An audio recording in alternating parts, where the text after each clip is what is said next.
자, 이제 경제로 넘어갑시다. 135페이지.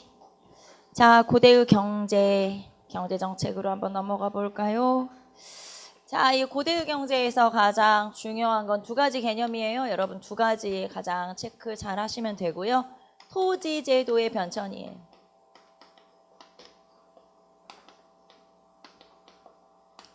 통일신라 시대의 토지제도의 변천이 일단 가장 핵심이고, 자, 두 번째는 민정문서. 자, 요 두 가지가 가장 시험에 잘 나오는 개념. 그래서 두 가지 중심으로 정리하시면 되고요. 자, 일단 삼국의 경제정책부터 봅시다. 원래 경제 파트에서는 토지제도와 수취제도가 가장 핵심이에요. 토지제도라고 하는 거는 국가가 관리에게 땅을 나눠주는 제도. 즉, 월급으로, 급료로 토지를 나눠주는 제도를 토지제도라고 하죠. 나라에서 관리들한테 월급 주는 거. 자, 이거를 토지제도라고 하고, 그 다음에 수취제도는 백성들이 국가에게 세금을 내는 거. 자, 요거를 수취제도라고 하죠. 그래서 가장 경제 파트의 기본은 항상 여러분이 어느 시대를 공부하시더라도 토지제도와 수취제도를 먼저 정리하시고, 이게 가장 중요한 제도고요. 자, 그런데 지금 여기는 삼국시대잖아요. 이제 막 이런 것들이 성립되기 시작한 시기예요. 그래서 아직까지는 삼국시대는 통일 전에는 이런 것들이 완벽하게 정비가 안 된 시기예요. 그렇기 때문에 시험에 나오기가 좀 어렵죠. 다만 이제 여기서 시험에 나올 거는 여러분이 외워서 시험을 보는 게 아니고요. 여기에서 지문, 예를 들면 뭐 제시문을 이렇게 제시를 한다든가 하면 이거를 보고 여기서 추론하는 문제를 내거나 하는데, 사실 이런 식의 문제 유형은 공무원 시험의 유형은 아니거든요. 이런 식의 문제 유형은 뭐 보통 우리가 뭐 수능형 이렇게 표현하잖아요. 즉 뭔가를 주고 여기를 통해 이 사료를 가지고 답을 찾아라. 이런 문제보다는 공무원 시험에서는 제시문을 주고 여러분이 암기하고 있는 내용 중에서, 알고 있는 내용 중에서 답을 찾는 문제거든요. 그렇기 때문에 이런 식의 문제들이 요즘에는 잘 출제가 안 되고 있어요. 그러니까 뭘 찾는 문제 이런 거보다는 여러분이 알고 있는 것들을 이제 끌어내는 문제들이 보통 공무원 시험에는 많이 출제되기 때문에 요 고대의 경제에서 앞에 삼국 통일 전에서는 문제 나올 만한 게 그렇게 많이 없다 이 말이에요. 왜냐면 제도가 딱 마련된 것도 아니고 우리가 그걸 다 외워야 되는 내용도 아니기 때문에 그런 식의 문제는 예전에 몇 년 전에 나왔던 문제 유형이고요. 최근 들어서는 주로 여러분이 알고 있는 내용, 암기하고 있는 내용에서 답을 끌어내는 문제들이 많이 출제돼서 문제는 거의 아까 말했던 것처럼 요 정도의 문제가 가장 요 지금 고대 파트에서는 나올 만한 문제 유형이에요. 외우고 있는 걸 찾아라 이런 거니까. 그래서 어쨌든 이 두 가지를 중심으로 우리도 살펴볼 거지만 통일 전에 제도는 정비가 되기 전이기 때문에 중요한 게 별로 없다. 그런 얘기예요. 그닥 중요하지 않다라고 하는 거죠. 자, 일단 135페이지부터 일단 안 중요해도 보긴 봐야 되니까 내용을 한번 쭉 보기는 볼게요. 자, 삼국의 경제정책. 그래서 삼국의 경제. 자, 삼국시대는 전쟁을 많이 하게 되죠. 그럼 전쟁을 하게 되면 땅을 뺏거나 아니면 포로를 잡겠죠. 자, 이때는 고대니까 이때 가장 중요한 자원은 노동력이에요. 그쵸? 우리 앞에서 뭐 철기시대 여러 나라 쭉 혼인제도 이런 거 보면서 우리가 같이 살펴봤지만 가장 중요한 건 노동력이기 때문에 노동력을 확보하는 게 가장 중요하고, 자, 그럼 예를 들면 내가 만약에 포로로 삼았다. 그럼 그 사람들을 뭐로 만들면 돼요? 노비로, 그쵸? 노예로 만들면 되겠죠? 그래서 이런 식으로 노동력을 확보하는 게 중요하죠. 거기 보시면 전쟁과 경제라고 하는 건 그런 거고, 그 다음에 또 전쟁에 공을 세운 장군들이 있겠죠? 그 사람들에게 뭐 노급이나 시급 같은 걸 지급을 하겠죠. 시급 같은 것들을. 그래서 전쟁이 이 경제에 끼치는 여러 가지 영향들이 있었다는 거. 자, 그 다음에 정복민에 대한 정책으로 한번 넘어가 봅시다. 정복민에 대한 정책은 굉장히 가혹하게 통치를 하기도 하고 이 정복민들을 노예로 만들기도 하죠. 그래서 그런 내용들 나오니까 한번 읽어보시고요. 자, 그 다음에 삼국의 수취제도, 세금 걷는 제도를 얘기하죠. 한 장 넘기시면 삼국의 수취제도가 조금 더 자세하게 정리가 돼 있어요. 자, 일단 기준부터 한번 살펴볼게요. 삼국의 수취제도의 기준은 조용조를 기본으로 하고 있죠. 자, 조는 토지에 관한 세금이고 쌀로 내겠죠. 용이라고 하는 거 노동력을 말해요. 노동력, 사람별로 걷는 인두세. 그래서 사람들을 동원하는 거, 노동력 동원하는 거를 용. 보통은 성인 남자들을 동원하겠죠. 그 다음에 조, 마지막 조는 촌락별로 부과하는 특산물. 촌락이나 아니면은 집집마다 부과하는 특산물 등을 용이라고 하죠. 그래서 조용조라고 하는 건 중국 당나라에서 만들어진 조세 제도고요. 이 제도가 우리나라로 들어와서 지금 삼국시대 같은 경우는 정비되는 과정, 완전히 정비되기 전에 정비되는 과정이라고 볼 수가 있죠. 대체적으로 이렇게 조용조 세 가지 세금을 걷는데 이게 이 당시에는 아직까지 뚜렷하지는 않아요. 삼국시대 같은 경우는. 자, 그래서 조세의 기준 나와 있죠. 자, 삼국은 대체로 노동력을 중시했고 그 다음에 재산 정도에 따라서 호를 나누어서 곡물과 포를 걷는다. 뭐 이 정도 원칙이라고 하기도 좀 그렇죠. 자, 그 다음에 공납에 해당하는 특산물도 거뒀고 역으로는 15세 이상의 성인 남자들을 동원하기도 한다. 자, 여기에서 우리가 알아둬야 될 건 15세 이상이라고 하는 연령, 나이를 좀 체크하시면 되겠죠. 자, 통일 전까지만 하더라도 전쟁을 많이 하기 때문에 젊은 남자들이 많이 없죠. 많이 죽어서 전쟁 나가서. 그렇기 때문에 성인 남자로 지칭할 수 있는 성인 남자의 연령이 좀 낮은 편이고요. 삼국시대만 15세 이상을 성인 남자로 보고 통일신라 시대부터 나머지 시대까지는 쭉 16세 이상으로 바뀌어요. 그래서 15세 이상 나오면 이게 삼국시대구나 이렇게 찾으시면 되고요. 이거는 뭐 어느 한 나라만 그런 게 아니라 대체적으로 비슷해요. 고구려 백제 신라가 거의 비슷하게 15세 이상을 성인 남자로 보죠. 그래서 그 정도만 한번 보시면 되고 나머지 고구려 백제 신라의 토지 수치 제도가 나와 있는데 요거는 뭐 한번 쭉 읽어보면 돼요. 자, 거기 보시면 집집마다 조를 곡식으로 받고 그 다음에 개인은 인두세로 배나 곡식을 납부하고 백제는 조로 쌀을 바치고 새로 쌀, 명주, 배 등을 바친다. 신라에서는 부역과 공납을 징수했고 그 다음에 농민을 동원해서 노동력을 징발했음을 알 수 있죠. 그래서 이런 것들을 통해서 아직까지 체제가 완전히 정비되기는 전이지만 나름대로 세금을 거뒀구나라는 걸 알 수가 있고요. 토지 측량의 단위 한번 볼까요? 자, 토지를 어떤 걸 기준으로 하느냐에 따라서 제도가 조금씩 달라지는데 거기 보시면 밭 1항을 기준으로 하는 경무법, 파종량을 기준으로 하는 두락제, 그 다음에 수확량을 기준으로 하는 결부법. 자, 그런데 우리는 통일신라 시대부터 삼국시대부터 통일신라 시대부터 고려부터 조선까지 쭉 결부법을 사용하죠. 그래서 우리가 보통 토지 하면 몇 결이라고 얘기하죠. 그게 바로 결부법이라고 하는 거예요. 그래서 이렇게 조금씩 다르지만 어쨌든 우리는 기본적으로 결부법을 실시하고요. 나중에 실학자 중에 경무법, 면적을 단위로 하는 경무법을 실시하자고 주장했던 실학자가 있었어요. 제가 지금 질문한 건데. 여러분이 그냥 있었다 하고 넘어가려고요? 누군지는 알아야 될 거 아니에요. 누구? 유영원이 그렇게 주장을 하기도 했었죠. 유영원이 경무법, 면적을 기준으로 하는 경무법을 합시다. 결부법 말고 이렇게 주장을 하기도 했었다. 그래서 그것도 한번 떠올려 보시고 나중에 경무법, 결부법 이런 얘기 나올 거예요. 그럼 이게 토지를 세는 단위를 얘기하는 거구나. 그렇게 알아두시면 되겠죠. 자, 그 다음에 사료탐구 나와 있는데 요건 여러분 읽어보시고 자, 그 다음에 그러면 이렇게 뭔가 제도를 마련하고 그래도 농민들은 그냥 기본적으로 가난하잖아요. 그래서 가난한 농민, 빈민을 구제하기 위한 제도 중에서는 고구려의 고국 천황 때의 진대법이라고 하는 게 있죠. 자, 그래서 거기 보시면 구휼정책, 진대법 있죠. 춘대 추납, 봄에 빌려줬다가 가을에 이자 쳐서 갚도록 하는. 자, 그래서 국상을파소의 건의에 의해서 고국 천황 때 진대법을 실시했었다라는 기록이 있어요. 그래서 진대법 정도만 알아두시고 자, 그 다음에 경제생활 위로 올라가시면 자, 이게 여기 나오는 이 경제생활이라고 하는 게 바로 이 삼국시대의 농업기술이라고 볼 수가 있겠죠. 철제농기구가 보급되었고 그 다음에 우경이 실시되었다. 그래서 이런 것들이 이 당시의 농법이구나 라는 것도 알 수가 있죠.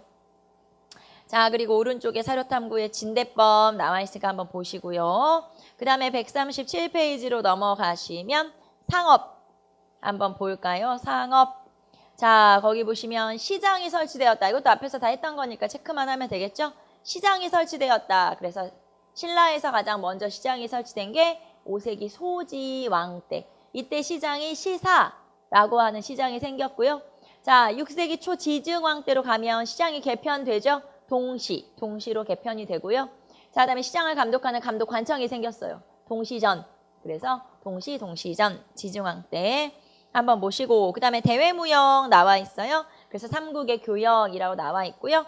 자, 거기 지도를 한번 볼까요? 137페이지. 자, 앞으로 제가 여러분에게 따로 얘기하지 않아도 여러분은 앞으로 모든 나라에서의 대외무역의 교역품을 확인해 보세요.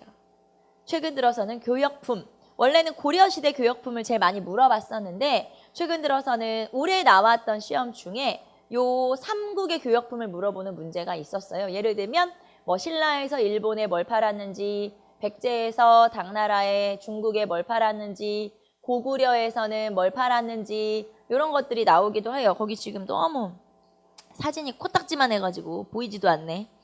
자, 일단 평양성에서 화살표 당나라로 가는 거 보이나요? 요 지도가 그대로 시험에 나왔었거든요. 보여요? 내가 시력이 좀 좋아. 여러분 보여요? 화살표를 잘 보세요. 137페이지 우리 지금 삼국의 경제활동 지도 보고 있어요. 자, 평양성 찾았어요? 평양성에서 당나라로 가는 지도 보여요? 자, 거기에 뭐라고 써 있어요? 금이나 은이나 모피류. 그러니까 이거는 고구려에서 당나라로 수출하는 물건인 거예요. 근데 아무래도 여러분 고구려 하면 또 모피 이런 거 있어주면 아, 이게 북부지방이니까 고구려구나 이렇게 생각해 볼 수가 있겠죠. 그래서 그렇게 한번 우리가 체크해 볼 수가 있겠고요. 그 다음에 반대로 화살표가 지금 당에서 고구려 백제 신라로 들어오고 있는 화살표죠. 네모 화살표, 네모 박스. 자, 거기에서 뭐라고 적혀 있냐면 비단 서적 도자기. 자, 우리가 중국에서 들여오는 기본적인 수입품이 어느 시대를 막론하고 항상 비단 서적 약재 자기 이런 것들은 항상 중국의 수입품이면서 귀족들의 사치품이죠. 그래서 거기 보시면 비단 서적 도자기 요게 이제 아, 이게 당나라에서 우리나라로 들어오는 수입품이구나. 자, 그다음에 사비에서 중국으로 가고 있는 거 보여요? 자, 뭐 인삼, 직물류 이런 거. 그쵸. 지금 잘 따라오고 있죠? 지도 보고 있어요, 지금 우리. 자, 그 다음에 사비에서 일본으로 가는 것도 비슷하죠? 곡물, 직물류 비슷하네요. 자, 그리고 신라에서 일본으로 가는 곡물 비단 이런 거. 그리고 고구려에서 일본으로 가는 것도 한번 봐두세요. 해표피, 모피류. 해표피는 그거예요. 바다표범 가죽. 기억나요, 여러분? 우리 왜 동해 특산물 중에 있었죠? 네, 그거. 그래서 반어피 뭐 이런 것들이 해표피라고 보시면 돼요. 그런 것들. 자, 그래서 우리가 지도에서 고구려 백제 신라의 교역품들 이런 것도 한번 살펴보시고, 그 다음에 고구려의 산업, 백제의 산업, 신라의 산업 이런 거, 산업 발전한 산업들 이런 것들도 한번 읽어보세요. 그래서 여러분 지도에 나오는 이 책에 나오는 지도, 특히 교역품 나와 있는 이런 지도들은 눈여겨봐두세요. 알겠죠? 그래서 시험에서 어느 구석에서든 시험 문제가 나올 수 있기 때문에 이런 것들도 한번 봐둘 필요가 있다. 그래서 이런 삼국의 교역품, 고려의 교역품 이런 것들도 한번 봐두세요. 자, 그래서 대외무역 한번 살펴봤고요. 한 장 넘기시면 대외무역이 조금 더 구체적으로 이제 여러분 책에는 그게 나와 있죠. 교역 국가들 체크만 한번 해볼게요. 고구려 같은 경우는 남북조 모두와 교류했다고 했고 북방민족과 교류했다고 했죠. 그래서 중국 남북조 모두와 북방민족과 교류. 자, 그 다음에 백제 같은 경우는 주로 남북조 중에 누구랑 친하게 지냈냐면 남조. 그렇죠. 중국 남조, 양나라 뭐 이렇게 나왔었죠. 우리 중국 남조와 친하게 지냈고, 백제와 가장 절친으로 친하게 지냈던 나라가 왜? 일본. 자, 그리고 신라 같은 경우는 자, 신라는 한강 점령 이전에는 고구려나 백제로부터 빌려왔지만 여러 가지 무역품들을 이제 같이 했지만 나중에 한강유역을 차지한 이후에는 당항성을 무역항으로 하여 이제 당나라와 교류했었고요. 그 다음에 통일신라로 넘어가면 울산항이 국제무역항 역할을 하죠. 자, 그래서 한강유역 진출 이전, 한강유역 진출 이후, 즉 진흥항 이후에는 당항성을 통해서 당과 직접 교류를 했었다. 그리고 뭘 사고 팔았는지도 한번 읽어보시고요. 자, 그 다음에 귀족의 경제 기반으로 넘어갑시다. 자, 귀족의 경제 기반에서 여기에 나와 있는 토지가 자, 식읍, 녹읍. 우리 이것만 한번 구별해 볼까요? 우리 앞에서 다 한 거지만 식읍과 녹읍이라는 토지가 있죠. 자, 이거는 받는 대상만 다르다. 나머지는 똑같다라고 했죠. 자, 받는 대상이 식읍은 왕족이나 공신에게 주는 거죠. 그 다음에 녹읍은 진골 귀족 관료에게 주는 거죠. 그러니까 나는 귀족이면서 진골이면서 공무원이다. 그런 경우에 이렇게 녹읍이라고 하는 토지를 받죠. 자, 그리고 시급이나 노급이나 모두 다 자, 조세를 수취할 수 있고 그 다음에 노동력을 징발할 수 있다. 조세 수취와 노동력 징발이 가능하죠. 자, 그래서 이런 식읍, 녹읍. 자, 그리고 식읍은 조선 전기까지 있었어요. 시급이라고 하는 게 삼국시대만 있었던 거 아니고요. 자, 이거는 고려, 조선 넘어갈 때까지 자, 왕족이나 공신에게 주는 토지는 왜 고려시대 때 최충원이 시급으로 진주 지역을 받았다라는 기록도 있거든요. 그래서 이 시급이라고 하는 토지는 단순히 그냥 삼국시대만 있었던 게 아니고 이제 삼국, 통일신라, 고려, 조선 전기까지, 조선 초기까지 존재했던 토지의 명칭이 바로 식읍이라고 하는 토지죠.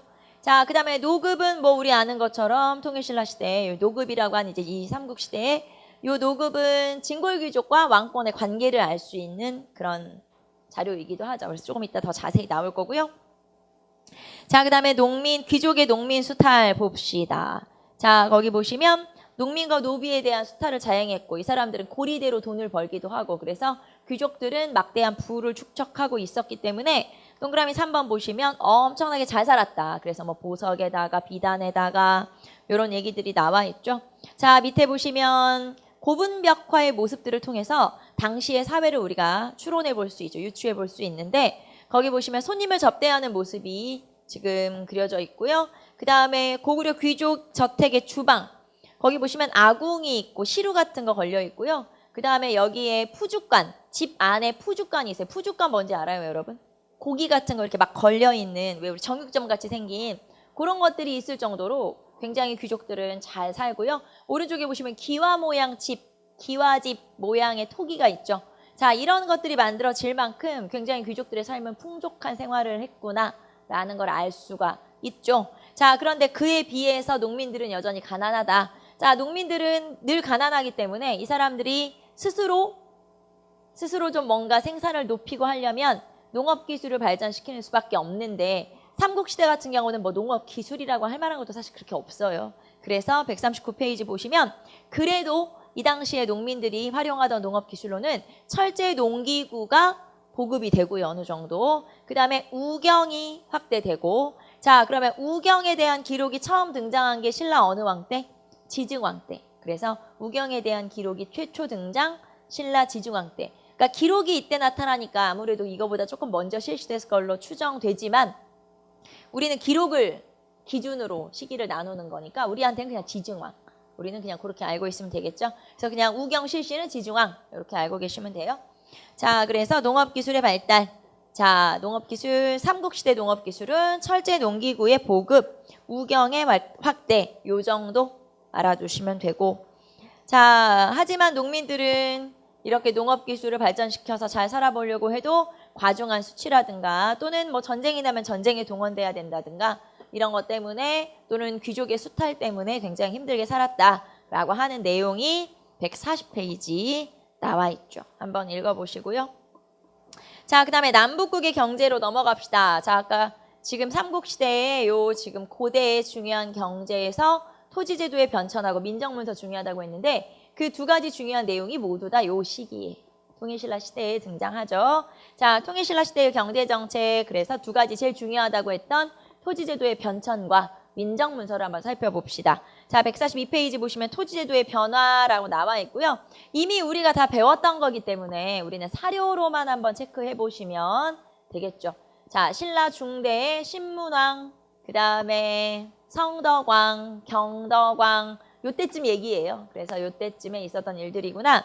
자, 일단 142페이지 보시면 자, 관료전 지급, 신문왕 때 관료전을 지급하죠. 자, 이 관료전이라는 건 노급보다는 혜택이 적은 토지라고 했고요. 자, 그리고 혜택 많은 노급을 없애버리죠. 그래서 관료전 지급이 먼저, 그 다음에 노급 폐지. 자, 그 다음에 성덕왕 때 국가의 토지 지배력을 강화하기 위해서 백성들한테 토지를 지급하게 되죠. 그게 정전 지급. 자, 그리고 경덕왕 때는 다시 관료전이 폐지되면서 노급이 부활되죠. 자, 그래서 왕권이 강화됐다가 신라 중대가 끝날 무렵에 다시 왕권이 약해졌구나 라는 것도 이거를 통해서 알 수 있고요. 자, 우리는 사료로 한번 봅시다. 그래서 여러분 143페이지에 나오는 요 사료가 제일 중요하다. 사료 한번 체크해 볼게요. 자, 토지와 관련된 국왕과 귀족 간의 갈등. 그래서 맨 처음에 신문왕 7년. 자, 5월에 문무 관료전을 지급하였다. 신문왕 9년 1월에 내외관의 노급을 혁파하고, 자, 노급을 폐지해버리고 그 대신 이걸로 영원한 법식을 삼았다. 자, 그 다음에 성덕왕 21년에 백성에게 정전을 지급하였다. 자, 그리고 경덕왕 16년에는 다시 내외관의 월봉을 없애고, 즉 관료전을 없애고 노급을 다시 나누어 주었다. 즉 노급 부활. 자, 노급이 부활됐다는 거 볼 때 이때 왕권은 어떻게 된 거예요? 약화된 거고 귀족권이 세졌음을 알 수 있죠. 자, 소성왕 원년 3월에 청주 건호현으로 국학생의 노급을 삼았다. 자, 국학이라고 하는 건 학교. 그러면 학교는 관청. 자, 노급을 어디에도 줬구나. 꼭 개인이 아니고 관청에도 노급을 지급했구나라는 걸 알 수가 있죠. 자, 그래서 여기에 지금 하나, 둘, 셋, 넷, 다섯 개의 사료가 있고요. 이거는 워낙 중요하기 때문에 이걸 가지고도 여러 가지 문제들을 만들어낼 수가 있어요. 자, 관료전이나 노급에 대해서 물어볼 수도 있고 백성들에게 나눠준 정전에 대해서 물어볼 수도 있고요. 가장 간단한 문제로는 두 가지 유형. 첫 번째, 빈칸으로 내는 거예요. 노급, 관료전, 그 다음에 정전 이런 것들을 빈칸으로 해서 뭐 바르게 연결한 것은 뭐냐. 자, 두 번째 문제 유형 중에서는 순서를 물어보는 문제도 출제돼요. 예를 들면 관료전이 먼저 지급됐냐, 노급이 나중에 폐지됐냐, 이런 거. 자, 그래서 이 사료 탐구에 나오는 143페이지 사료에서는 자, 여기 나오는 토지 이름들 빈칸으로 나온다고 해도 메꿀 수 있어야 되고, 그 다음에 토지 특징 알아야 되겠죠. 노동력을 증발하는 토지인지 아닌 토지인지, 혜택이 더 많은 토지인지 아닌지. 자, 여기에다가 누구에게 나눠주는 건지도 알아야 되겠죠. 관료 귀족인지 아니면은 백성인지 이런 것들도 체크를 좀 해보시고요. 거기에다가 순서도 한번 체크해 보세요. 신문왕 때 관료전 폐지가 먼저인지 노급 부활이 먼저인지 노급 폐지가 먼저인지 관료전 지급이 먼저인지 이런 것들. 자, 그래서 요 사료 탐구 5개는 꼭 알아둘 것. 요게 시험에는 제일 많이 나오는 이 경제 파트 개념 중에 첫 번째. 자, 두 번째 개념은 민정문서예요. 그래서 민정문서에서의 개념을 한번 살펴보도록 합시다. 자, 통일신라의 민정문서 봅시다. 일단 이게 발견된 게 언제냐면 1933년 일제시대죠. 일제시대 나라현의 나라라고 하는 지역에 자, 동대사, 도다이사라고 하는 절이 있어요. 그리고 그 절에 쇼쇼인, 정창원이라고 하는 건물이 있어요. 정창원이라고 하는 건물은 예전에 받았던 일본의 외국에서 보내온 선물 같은 거 이런 것 등을 모아놓은 건물이라고 볼 수 있죠. 자, 거기에서 신라에서 보내온 선물도 있었고요. 그 신라에서 보내온 선물의 포장지가 쉽게 말하면 책 표지 같은 거였는데 너무 낡아서 이거를 교체하는 과정에서 즉 껍질 벗기고 새로 껍질 씌우려고 하다가 그 껍질 안에 글씨가 써 있는 걸 발견한 거예요. 그게 민정문서라고 하는 거죠. 자, 그래서 민정문서를 그렇게 발견하게 되었다. 자, 언제 발견하게 됐다고요? 1933년 일제시대 때 발견하게 됐고 어디에서 발견됐냐면 나라현 동대사 정창원에서 이렇게 발견을 하게 된 거죠. 자, 그러면 우리는 여기서 민정문서 몇 가지만 한번 살펴볼게요. 자, 민정문서라고 하는 거는 신라장적이라고도 하고 촌락문서라고도 해요. 신라장적 그리고 촌락문서 이렇게 표현을 하기도 하죠. 이게 바로 민정문서고 뭐 발견을 금방 했으니까 넘어갈게요. 자, 작성. 자, 시기로 한번 봅시다. 시기는 언제쯤일 걸로 추정하냐? 이건 정확한 건 아니에요. 하지만 경덕왕 때쯤으로 추정. 경덕왕 때. 경덕왕 때는 8세기 한 후반쯤이거든요. 그래서 그때쯤일 걸로 추정하고 있다. 그러니까 신라 중대라는 얘기죠. 신라 중대 경덕왕 때쯤으로 추정하고 있다. 자, 그 다음에 지역. 어느 지역에 대한 기록이냐? 서원경 부근의, 서원경이면 청주. 그래서 서원경 부근의 4개의 촌락에 대한, 제가 4개의 촌락이라고 표현했지만 실제로는 서원경 부근의 촌락이 하나 있고 그 부근에 다시 3개의 촌락을 묶은 거예요. 조금 정확하게 표현하면 서원경 부근의 4개의 촌락이라고 제가 그냥 묶어서 얘기했지만 실제로는 서원경 옆에 있는 촌락 하나, 그 주변 촌락 3개를 묶어서 4개의 촌락에 대한 기록으로 남긴 거예요. 뭐 시험에 그렇게까지 자세하게 나오지 않겠지만, 자, 어쨌든 이렇게 4개의 촌락에 대한 기록이고요. 자, 그 다음에 작성. 자, 제일 중요한 건 작성이죠. 작성은 누가 있냐면 일단 3년마다 촌주가, 그리고 촌주는 토착 세력이 이렇게 작성을 하게 되죠. 자, 3년마다 촌주가, 토착 세력인 촌주가 작성을 하게 되고요. 자, 그러면 이렇게 한번 볼까요? 요 촌주라고 하는 사람이 이 4개의 촌락에 대한 기록으로 남겼다고 했는데, 그러면 1촌당 촌락 1명이냐 1명이냐? 아니고요. 이 4개의 촌락에 대한 기록을 1명의 촌주가 기록을 하고 있어요. 그러므로 이 4개의 촌락이라고 하는 건 결국에는 하나의 행정촌임을 알 수 있죠. 자, 무슨 말이냐면 조그만 마을들이 있어요. 한 10가구 정도 살고 있는 찌끔찌끔 마을들이 있어요. 이렇게 작은 마을들. 이런 마을들을 우리가 자연촌이라고 그래요. 말 그대로 자연적으로 형성된 마을이란 뜻이죠. 찌끔찌끔한 마을들. 자, 그러면 이런 마을 한 10가구 정도 살고 있는, 10호 정도 살고 있는 이런 찌끔찌끔한 마을들을 자연촌이라고 하고, 요 찌끔찌끔한 마을들 자연촌을 한 3-4개씩 묶어서 다스리기 편하게 행정구역으로 만든 거예요. 이런 걸 행정촌이라고 해요. 자, 그러니까 자연촌마다 촌주가 1명씩 있는 게 아니고 행정촌마다 촌주가 1명씩 있는 거죠. 이해돼요? 그러면 이 4개의 촌락에 대한 기록을 촌주 몇 명이 남겼다는 얘기예요. 1명이 기록으로 남겼다는 거고, 아, 이게 행정촌이구나, 이렇게 생각하시면 돼요. 이해됨? 무슨 말인지? 오케이. 그래서 자연촌을 묶어서 다스리기 편하게, 너무 조그만하니까 10가구 정도밖에 안 되니까 요거를 묶어서 행정촌으로, 그래서 자연촌마다 촌주가 있는 게 아니고 행정촌마다 촌주가 1명씩 있고 이 촌주가 요 기록으로 남긴 거다, 이 말이에요. 그리고 이 촌주는 그 지역 사람, 아까 토착민이라고 했으니까 토착민은 그 지역 사람이구나 라는 걸 알 수 있죠. 자, 그래서 이 중에서 시험에 가장 많이 나오는 건 작성. 이게 시험에는 제일 많이 나와요. 뭐 서원경 이런 건 여러분 당연히 기본으로 알고 계셔야 되고요. 자, 그래서 이 민정문서라고 하는 건 이런 거다. 자, 그 다음에 민정문서를 만든 이유 뭘까요? 조세와 부역의 부과 때문이겠죠. 그래서 쉽게 말하면 세금부가 잘하고 노동력 증발 잘하려고 만든 거겠죠. 조세와 부역의 부과 때문에, 역의 부과 때문에 작성을 하게 된 거죠. 목적은 뭐 그런 거겠죠. 말 안 해도. 자, 그 다음에 우리는 내용으로 갑시다. 내용이 중요하니까. 자, 내용 중에서 제일 먼저 인구. 자, 인구, 그 다음에 가호, 그 다음에 유실수, 그 다음에 가축, 그 다음에 토지. 자, 일단 인구부터 한번 봅시다. 자, 인구라고 하는 건 남녀별, 즉 성별, 그 다음에 연령별, 즉 나이별로 6등급으로 나눴어요. 성별, 연령별, 6등급. 이렇게 등급을 나누어서 나타내고 있죠. 자, 예를 들면 여러분 144페이지 민정문서 사료로 가보시면, 자, 거기에 노동력 구분이 나와 있어요. 거기에 소, 추, 조, 정, 제, 노 이렇게 되어 있죠. 예를 들면 1살부터 9살까지는 소자라고 그래요.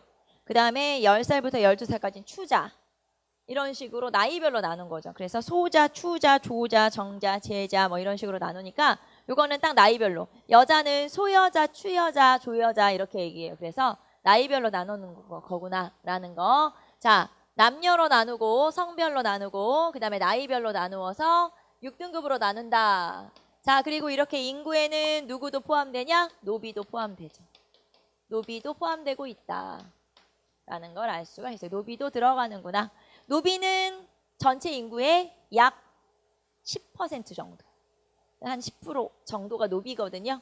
자, 그렇기 때문에 이 노비가 모든 생산을 담당할 수는 없어요. 무슨 말이냐면 노비가 이 지역의 농사를 다 지어? 100명 중에 10명이 10%밖에 안 되는데 그럴 수는 없겠죠. 그래서 노비가 생산의 대부분을 담당할 수는 없는 거죠.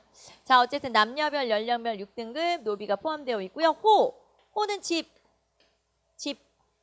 자, 그리고 이 호를 연이라고 표현하기도 해요.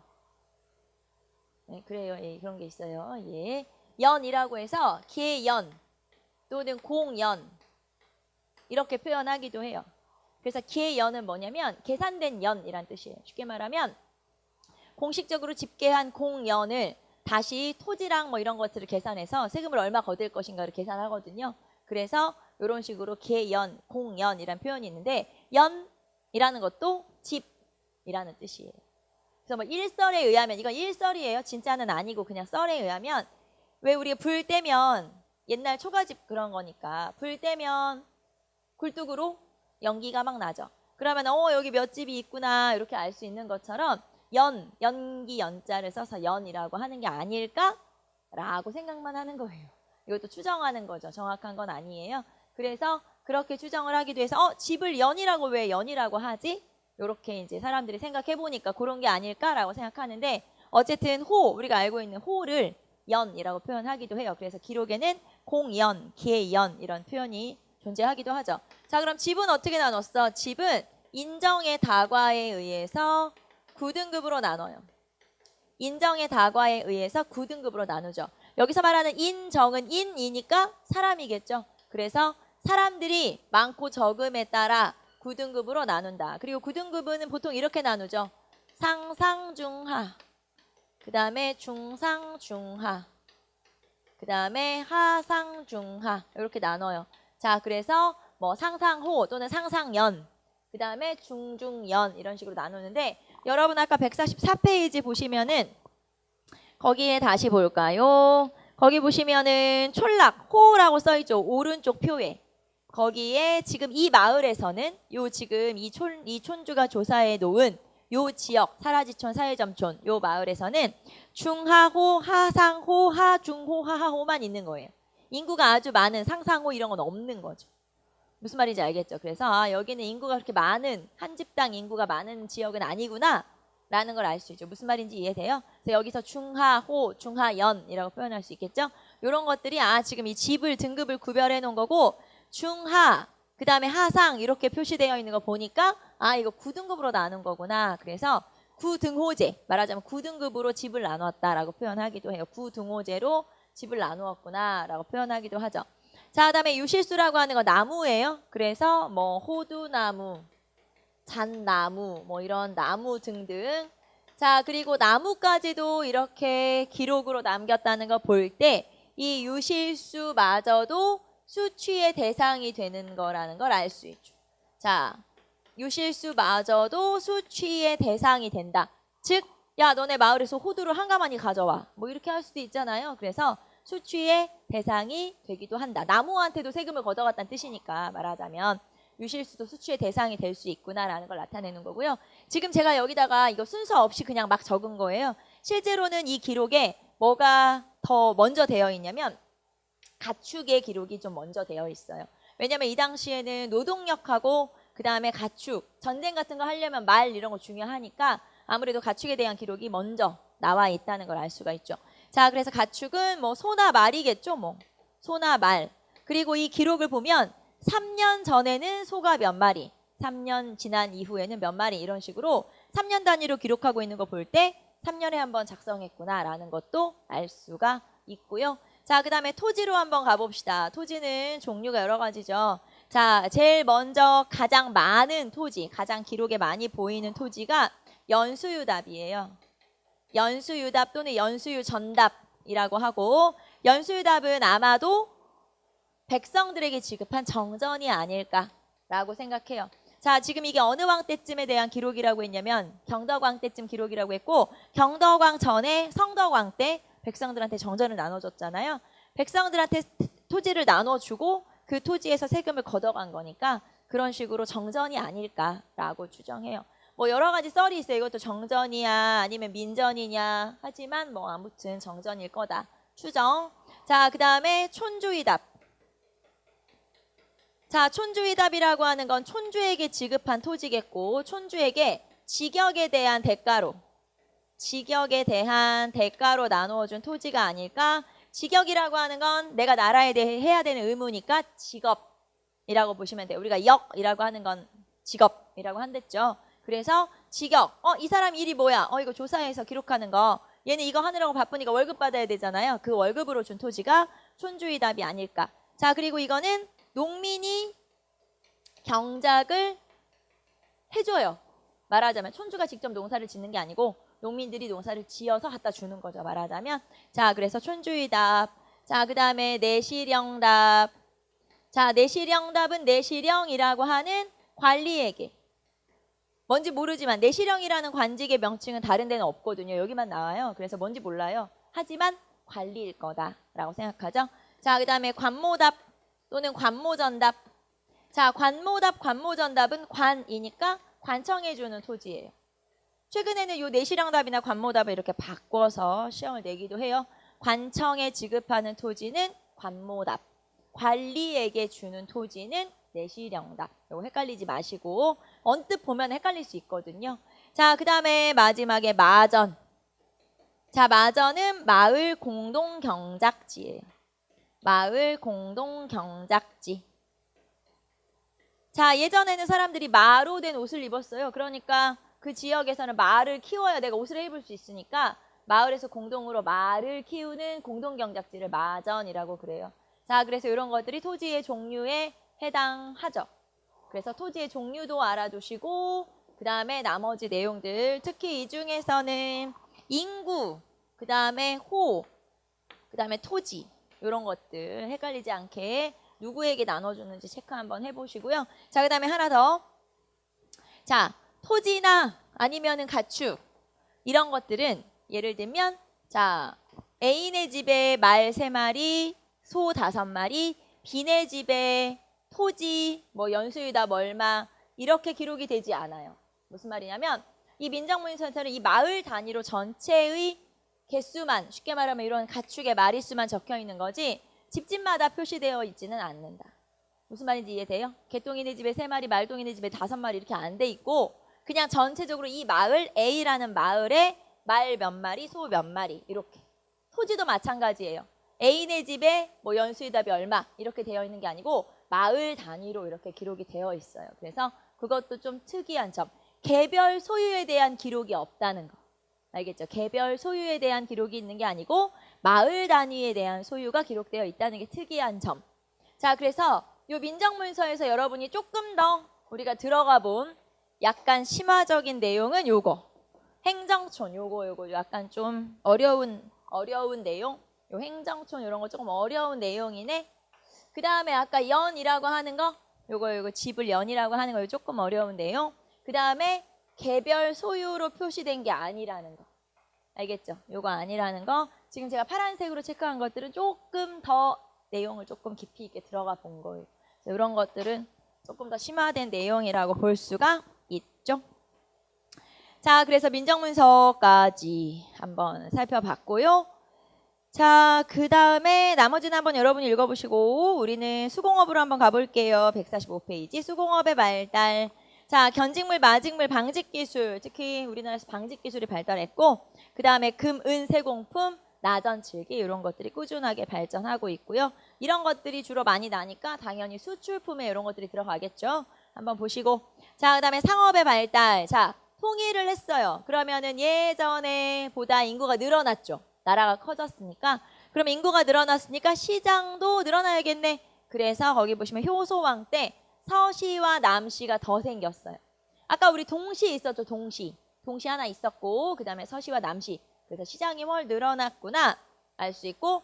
자, 그러면 서시와 남시가 생겼으니까 서시전, 남시전도 생기게 돼요. 거기 밑에 보시면 서시전, 남시전. 감독관청이겠죠. 전이 붙으면은. 그래서 감독관청도 더 생겼네. 그런 거 한번 보시고. 자, 그 다음에 대외무역으로 갑시다. 대당무역로 한번 볼까요? 당으로 가는 길도 있죠. 대당무역로. 자, 거기 보시면 영암에서 상하이 방면으로 가는 길과 남양만에서 산둥반도로 가는 길이 있다. 여러분 이런 거 이제 지도로 봐야 돼요. 지도로 보시면 산둥반도로 가는 길이 있고 그 다음에 아래쪽으로 가는 길도 있잖아요. 그래서 여러 가지 교역로가 있었다. 자, 하지만 뭐니 해도 국제무역항으로 활용된 곳은 어디? 울산항. 우리는 그걸 좀 체크해 보시면 되겠죠. 자, 통일 이전의 당과 직접 교역하던 항구는 어디였어요? 그건 당항성. 그쵸? 한강을 차지하고 나서 신라가 당나라와 교역하던 대당무역항은 당항성. 그 다음에 통일 이후에는 뭘로 바뀌어요? 울산항. 자, 왜냐하면 통일 이후에는 아무래도 귀족들의 사치품을 많이 가져왔고 했기 때문에 이 항구가 너무 멀리 있으면 안 돼요. 왜냐면 내륙에는 도로 같은 것들이 정비가 안 됐었기 때문에 쉽게 말하면 비싼 거 명품 이런 거 사오다가 기스나면 안 되니까 스크래치 나면 안 되니까 항구는 수도 가까운데 그래서 울산항이 국제무역항으로 활용이 된 거죠. 자, 그 다음에 대당무역품. 자, 이런 것들 한번 우리 자세히 봐두기로 했죠. 당나라에 뭘 사고 팔았지. 자, 거기 보시면 수출품은 어하주, 조하주. 꼭 술 이름 같지 않아요? 그렇죠. 조하주, 어하주. 마음에 들어. 술 이름 마음에 들어. 하지만 이거 술 아니고 비단이에요. 비단.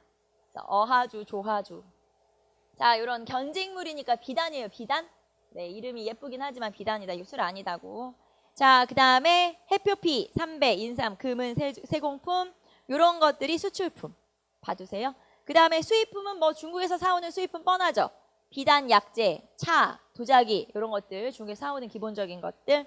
이런 것들 한번 읽어보시고. 자, 그리고 워낙 당나라와 교류를 많이 하니까 심지어는 당나라 사람들이 그러니까 당나라에 우리나라 사람들이 가서 사는 마을, 코리아타운이 생긴 거죠. 말하자면. 그런 게 생길 정도로 굉장히 교류가 활발했구나. 자, 그래서 신라인들의 마을이 생겼어요. 마을을 뭐라고 하냐면 신라방, 신라촌. 자, 그 다음에 감독관청 또는 자치기구가 생겼어요. 신라소. 자, 그 다음에 사람들이 가서 자고 와야 되니까 여관도 생겼죠. 숙박시설, 신라관. 자, 그 다음에 신라인들이 다니는 종교활동도 해야 되니까 절이 있었어요. 신라원. 자, 그리고 이 신라원 중에서 지금까지 남아있는 가장 대표적인 게 장보고가 만들었다고 전해지는 산둥반도 덩저우 지방에 있는 법화원이라고 하는 절이 있어요. 자, 그래서 대당 활동지. 자, 산둥반도와 화이허강, 양쯔강 하류에 이렇게 신라인들이 사는 마을, 관청, 여관, 절 이런 것들이 만들어졌구나. 자, 거기 지도를 보시면 신라 방들이 표시되어 있죠. 산둥반도와 화이허강 일대에 표시가 되어 있어요. 그래서 한번 읽어보시고 자, 그 다음에 일본하고의 무역 나타났죠. 아주 활발하진 않다고 했어요. 교류가 성행하지는 못했다. 자, 그리고 이렇게 이제 무역을 활발하게 하다 보니 중국을 통해서 아라비아 상인들도 우리나라에 들어오게 되죠. 자, 여러분 146페이지에 나오는 사진들이 서역인의 사진이에요. 거기 보시면 신라 토용이라고 되어 있죠. 토용 흙으로 만든 인형인데 생긴 모습이 우리나라 사람이 아니에요. 골격 크고 얼굴도 약간 그래서 이런 골격을 가진 거 보니까 이 사람 우리나라 사람 아니네. 서역인이에요. 서역인이면 서남아시아 인도 그쪽 사람들이죠. 서양인과 비슷한. 자, 그 다음에 무인상. 괴릉이라고 하는 경주에 가면 무덤이 있어요. 근데 여기에 서 있는 무인상도 골격이 우리나라 사람이 아니에요. 그래서 서역인인가 봐. 자, 오른쪽에 보시면 서역에서 온 유리그릇 나와 있죠. 서남아시아 또는 뭐 이제 이슬람 이 사람들이 가지고 온 이런 유리그릇 중에는 로마산 유리그릇도 있었어요. 그러니까 거기와 무역을 해서 걔네들이 또 우리나라까지 가져오고 그런 식으로 무역을 했음을 알 수가 있는 거죠. 그래서 이런 것들은 서역, 즉 이 이슬람 상인, 아라비아 상인들이 우리나라까지 드나들었구나 라는 걸 알 수 있다라고 하는 거. 자, 그 다음에 3번 장보고. 장보고로 갑시다. 자, 장보고는 원래 신라 하대 사람이고 이 사람은 당나라에서 고위 관직, 그러니까 군인이죠. 말하자면 뭐라고 해야 되나? 고위직 군인? 뭐 이런 걸 하던 사람이에요. 그런데 이 장보고가 신라 사람들이 해적한테 잡혀서 당나라로 끌려와서 노예로 팔려가는 걸 보면서 다시 신라로 돌아와서 왕에게 건의를 하죠. 내가 군사기지를 설치할 테니 나를 도와달라. 그렇게 해서 흥덕 왕 때 청해진을 설치하게 돼요. 그게 바로 청해진. 자, 거기 보시면 완도에 청해진을 설치하고 해적을 소탕하였다. 자, 이 사람이 단순히 해적만 소탕한 게 아니고요. 그 지역의 서해안과 남해안 일대에 해상 무역권을 장악하게 되면서 세력을 키우게 되죠. 자, 그래서 거기 보시면 견당 매물사, 회역사 이런 것 등을 파견하기도 해요. 상인들을 파견하기도 하고 그 다음에 무역선, 교관선을 파견하기도 할 정도로 굉장히 세력이 좀 컸었던 게 바로 이 장보고구나라는 거 알 수 있고, 자, 아까 우리 산둥반도 적산촌의 법화원, 이게 신라원 중에 대표적인 거라고 했죠. 자, 그래서 이 장보고에 대한 여러 가지 얘기들이 나와 있고요. 하지만 말년이 좀 안 좋게 되죠. 자, 어느 날 김우징이라고 하는 사람이 이 장보고를 찾아와서 자기가 왕이 되게 도와달라고 얘기했고, 자, 이 장보고는 이 김우징이 신무왕으로 즉위할 수 있도록 도와주게 돼요. 그리고 도와주면서 약속을 받은 게 있죠. 네 딸을 왕비로 삼아주겠다. 자, 그래서 그 아들인 신무왕의 아들인 문성왕 때 장보고의 딸을 왕비로 삼으려고 하자 귀족들의 반대로 결국에는 실패하게 돼서 두 번의 반란을 일으키게 돼요. 그게 바로 장보고의 난이에요. 그리고 이 장보고가 난을 일으키는 과정에서 죽임을 당하게 되죠. 그게 바로 장보고. 자, 일단 장보고는 흥덕왕 때 청해진 설치, 그 다음에 문성왕 때 장보고의 난으로 이제 쉽게 말하면 파멸하죠. 말하자면 죽임을 당하게 되고요.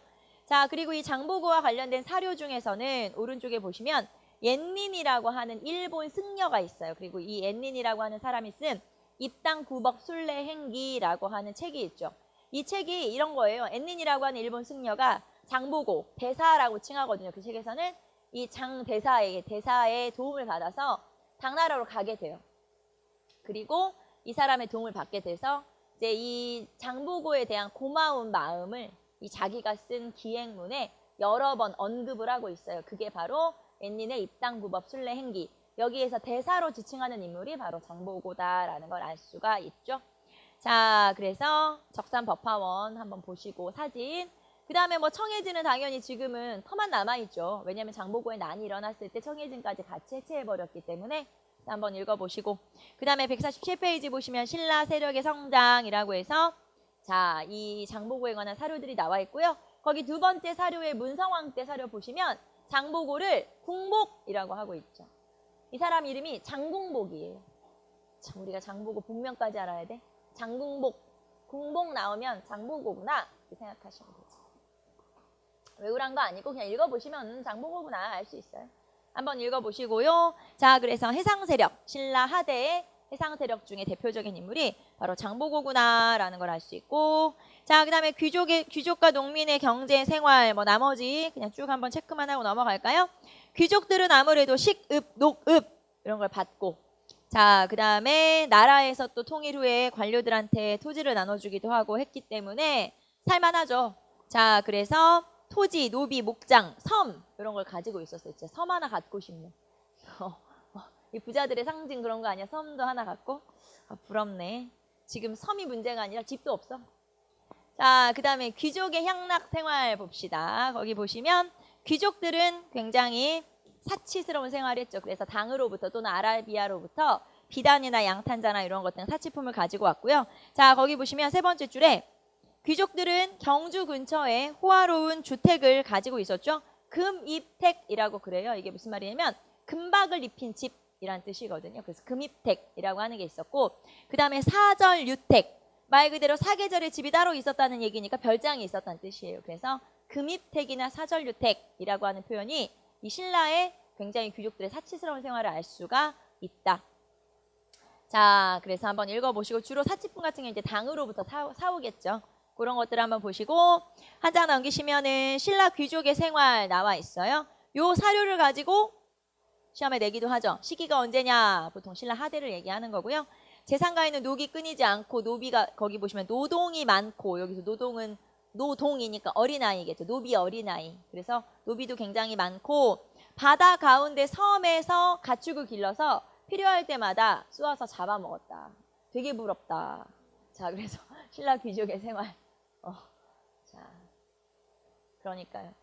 자, 그 다음에 밑에 보시면 아랍지와 주사위 나와 있죠. 아랍지라고 하는 게 원래는 이제 신라 귀족들이 연회를 베풀었던 장소라고 해요. 그래서 신라의 왕자가 살던 동궁 옆에 있는 그런 연회 장소가 안압지고요. 이건 인공 연못이에요. 인공으로 만든 연못이고, 자, 한 번은 우리 예전에 여기에 분명히 보물이 묻혀 있을 거다. 그래서 한번 물을 싹 뺀 적이 있어요.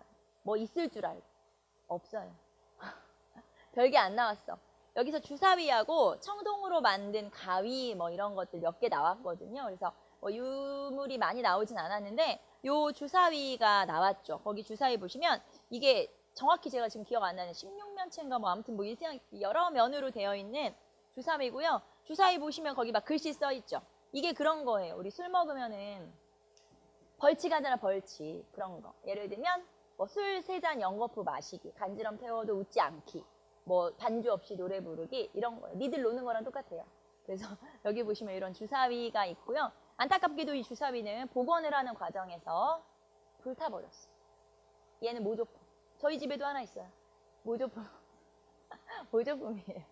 그래서 이 문화재를 복원하는 과정에서 왜 우리나라 기술이 이렇게 뛰어나지 않으니까 그런 경우가 있거든요. 그래서 얘를 물기를 없앤다고 뭐 어디 뭐라고 해야지 무슨 기구 같은 데 넣어서 들렸대요. 없어져 버렸어. 불타버렸어. 그래서 다행히 이제 사진 같은 게 찍혀져 있었으니까 거기랑 비슷하게 한 제 주먹만 하거든요. 주사위가. 요만한 거를 이제 새로 복원을 했지만 어쨌든 얘는 없어. 그래서 다 모조품이에요. 네, 저희 집에도 한 개 있고요. 제 친구 집에도 한 개 있고. 네, 주사위. 자, 그 다음에 포석정. 포석정이라고 하는 건 여기에 이렇게 물을 띄워서 술잔을 돌렸다는 뭐 이런 전설이 있는 포석정이고, 얘도 복원하는 과정에서 뭔가 잘 안 됐나 봐요. 지금은 물잔이 잘 돌진 않아요. 네, 그게 바로 포석정이죠. 이런 가슴 아픈 얘기를 이렇게 웃기게 하면 안 되는데. 자, 어쨌든 이런 이제 약간 사치스러운 귀족들의 생활을 알 수 있는 게 지금 여기 나오는 주사위라든가 안압지라든가 포석정이라든가 이런 것 등을 알 수 있다. 자, 그러면 귀족들은 이렇게 막 호화로운 생활을 하는데 백성들은 굉장히 가난했겠죠, 당연히. 자, 그래서 통일신라 시대에는 자, 첫 번째 연속 경작이 불가능하다. 이게 무슨 말인지 알죠? 거름이 발전하거나 하지 못했기 때문에 매년 농사를 짓는 게 어렵고요. 1년 농사 짓고 1년이나 2년 쉬거나 이런 식으로, 즉 휴경법을 해야만 농사를 지을 수가 있다. 자, 그래서 연속 경작 불가능, 그 다음에 척박한 토지, 그 다음에 내 땅도 없어서 남의 땅을 빌려서 농사를 짓고 있기 때문에 굉장히 가난한 생활을 했고, 거기에다가 세금 많이 걷어가지고 귀족들이 수탈하죠. 그렇기 때문에 굉장히 어려운 삶을 살았구나라는 거. 그리고 그 일반 농민보다 더 어려운 생활을 했던 게 바로 향부곡, 즉 특수행정구역에 살고 있는 사람들이에요. 이 사람들 같은 경우는 평민이지만, 신분은 양인이지만 훨씬 세금도 많이 걷어가고 제약도 있었기 때문에 훨씬 더 힘든 생활을 했구나. 자, 그게 바로 향부곡민. 자, 여기서 헷갈리면 안 되는 게 평민이라는 거. 이 사람들 노비 아니고 평민이라는 거 알아두시면 되고요. 자, 그 다음에 발해로 내려갈까요? 자, 발해는 역시 조세, 곡물, 역 이런 세금 내는 제도가 있었고, 귀족들은 뭐 여전히 사치스러운 생활을 했고요. 자, 발해 농업으로 갑시다. 발해는 밭농사 중심이에요. 발해는 아무래도 지형이나 아니면은 기후나 이런 것들이 논농사보다는 밭농사를 하기에 적합하죠. 하지만 논농사가 벼농사가 없었던 건 아니에요. 그래서 거기 보시면 일부 지역에서는 벼농사가 행해지기도 했었다라는 거. 자, 그 다음에 상업은 주로 대도시를 중심으로 발전했겠죠. 그래서 대도시 중심으로 발전. 자, 그리고 한 장 넘기시면 목축이나 수렵이나 어업도 발전을 하기도 한다. 거기 보시면 뭐 숭어, 문어, 대게, 고래 등을 잡았대요. 그리고 수공업. 그래서 도자기라든가 금속 가공이라든가 철이라든가 굴이라든가 이런 것들이 굉장히 발전했었던 게 바로 수공업. 읽어보시고 사료탐구 보시면은 특산물들이 나와요. 예를 들면 뭐 솔빈부에 말, 부여부에 사슴, 막힐부에 돼지 뭐 등등 해서 쭉 나와 있으니까 보시고. 자, 그 다음에 대외무역도 한번 볼까요? 당과의 무역이 굉장히 활발한데 이 당나라와의 무역을 위해서 당나라의 발해의 사신들이 쉬어갈 수 있는 사무소 같은 것들이 있었어요. 그런 걸 발해관이라고 그래요. 자, 거기 보시면 산둥반도 덩저우에 발해 사신들의 유숙소 또는 상인들의 유숙소인 발해관, 발해와의 무역을 위해서 당나라에서 만들어줬어요. 그래서 발해관이라고 하는 발해관이 설치되었다. 자, 그리고 수입품, 수출품 한번 읽어보시고, 수출품은 모피, 인삼 등의 토산물과 불상, 자기 등의 수공업품. 자, 그다음에 수입품은 주로 뭐 비단 같은 사치품들이겠죠.